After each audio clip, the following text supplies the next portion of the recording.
Pasukan Rusia mengklaim sukses menguasai Novo-Mikhailovka usai bertempur melawan tentara Ukraina kurang lebih 6 bulan lamanya.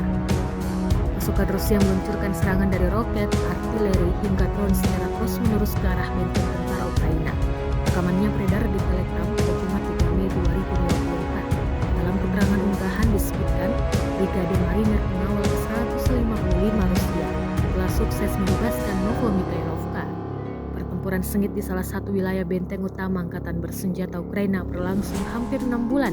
Ini tidak mudah, tapi kami berhasil di mana kita berada, di situ ada kemenangan, tulis militer Rusia dalam narasi unggahannya.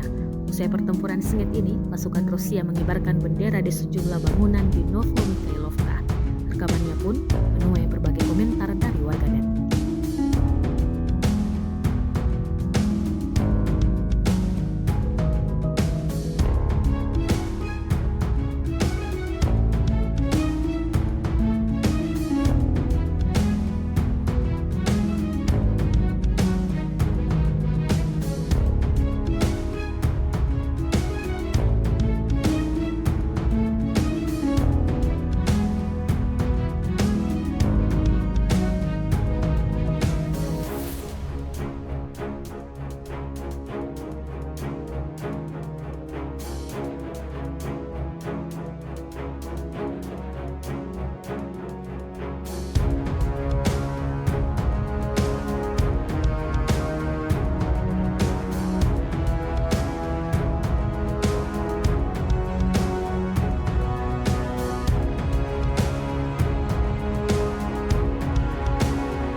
Download Tribun X sekarang, menghadirkan lokal menjadi Indonesia.